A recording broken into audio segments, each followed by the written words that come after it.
بلکہ اس کو ملک بدر کر دیا گیا. یہ تارک وطن ہو گیا اور یہ امریکہ چلا گیا, اور امریکہ میں اس نے بائبل یونیورسٹیز میں پڑھانا شروع کر دیا.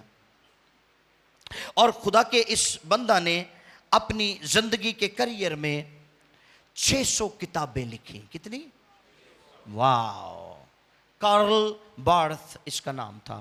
آپ اس کو سرچ کر سکتے ہیں گوگل پہ, آپ کو ملے گی اس کی ڈیٹیل اور اس کی کتابیں بھی. کارل بارتھ اس کا نام تھا, اور اس نے اپنی زندگی میں 600 کتابیں, کتاب تے ایک کی لکھنا بڑا مشکل کام میں, 600 کتاباں تے پھر بڑا وڈا ٹاسک ہے. اور پھر سنیے, یہاں تک کہ جب وہ قریب المرگ تھا تو اس وقت وہ اپنی کتاب کے 13ویں والیوم پر کام کر رہا تھا, اور اس 13ویں والیوم کے 9300 صفحے وہ لکھ چکا تھا. یس, جب وہ قریب المرگ تھا. اور اس کے بارے میں بتایا جاتا ہے کہ یہ ایک زبردست لیکچرار تھا, اور یہ جو 13واں والیوم اس نے لکھا, اس کتاب کا ٹائٹل تھا راسخ الاعتقاد کلیسیا, دی چرچ ڈاگمینٹک. اس کا مطلب کیا ہے؟ راسخ الاعتقاد چرچ. 1962 میں یہ شخص شکاگو کی ایک یونیورسٹی میں لیکچر ڈیلیور کر رہا تھا, اور جب اس نے اپنا لیکچر ڈیلیور کیا تو اس کا ایک اسٹوڈنٹ اٹھ کر کھڑا ہو گیا اور اس نے کہا, سر آپ نے 600 کتابیں لکھی ہیں, آپ تھیولوجی کے ماہر ہیں, زبردست تھیولوجین ہیں آپ, اور جتنی تھیولوجی آپ نے لکھی ہے, جتنی خوبصورت ٹیچنگ ہے آپ کی, اگر آپ سے کہا جائے کہ آپ اپنی ساری ٹیچنگ کو ایک فقرے میں بند کر کے لکھ دیں یا بتا دیں یا سمجھا دیں, تو آپ کیسے الیبوریٹ کریں گے اسے؟ تو کارل تھوڑی دیر کے لیے خاموش ہوا, اور اس کے بعد اس اسٹوڈنٹ کی طرف دیکھ کر کہنے لگا, مجھے یاد ہے ایک گیت جو میں اپنی ماں کی گود میں لیٹ کر سیکھا کرتا تھا, وہ ایک گیت میری اس ساری ٹیچنگ کا نچوڑ ہے, اور وہ گیت ہے Jesus loves me this I know for the Bible tells me so. Hallelujah. کہتے ہیں میری ماں نے مینوں یہ ہوئی گل سکھائی سی کہ یسو تینوں پیار کردا ہے, یسو تینوں پیار کردا ہے, تے کلام اے ہی دسدا ہے. ہیلیلویا. اور اس تجربے کے ساتھ ہم یسو کی محبت کی چوڑائی, لمبائی, اونچائی اور گہرائی کو ماپ سکتے ہیں.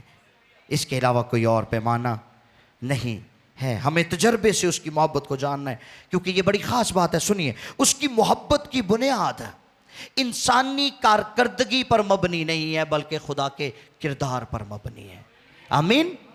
خدا کی محبت کی بنیاد انسانی کارکردگی پر مبنی نہیں ہے, بلکہ اس کے کردار پر اس کی بنیاد ہے.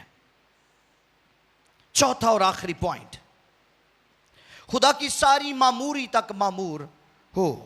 یہ پالوس کی دعا تھی کلیسیا کے لیے, اور آج آپ کے لیے بھی ہے کہ آپ خدا کی ساری معموری تک معمور ہوتے جائیں. پالوس کی دعا کے اس آخری نقطے پر ضرور غور کریں. وہ یہ نہیں چاہتا کہ ایماندار تھوڑے معمور ہوں یا آدھے معمور ہوں, بلکہ سارے معمور ہوں, فل فلیج, پیمانہ لبریز ہونا شروع ہو جائے. ٹھیک. لیکن آج ہم خدا کی معموری سے خالی کیوں ہیں؟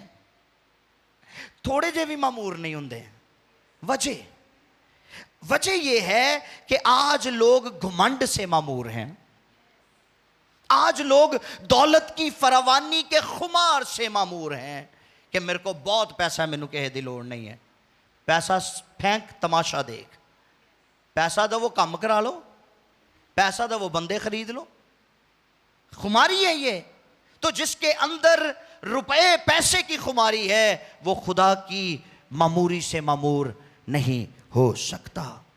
اپنی شہرت کے نشے سے معمور ہیں لوگ، تو خدا کی معموری سے کب معمور ہوں گے؟ اپنی خودی اور اپنی انا سے معمور ہیں۔ اور اس کے ساتھ ساتھ ایک اور بھی ہے چیز، وہ ہے روحانی تکبر۔ جو روحانی تکبر سے معمور ہے وہ خدا کی حضوری سے معمور نہیں ہو سکتا، وہ خدا کی معموری سے معمور نہیں ہو سکتا۔ اس لیے ایسے لوگوں کو توبہ کر کے خدا کی مرضی کے تابع ہونے کی ضرورت ہے، تاکہ خدا ان کے اندر سے دنیاوی، مادی اور فانی معموری کو نکال کر انہیں اپنی الہی معموری سے معمور کر دے، جس میں پاکیزگی، راست بازی، محبت، خوشی، اطمینان، تحمل، مہربانی، نیکی، ایمانداری، حلم اور پرہیزگاری موجود ہے، تاکہ ایماندار خدا کی ساری معموری سے معمور ہو جائے۔ ہیلیلویا! یہ ہے پالوس کا کنسرن، جس کے لیے وہ گھٹنوں کے بل ہو گیا کلیسیا کے لیے۔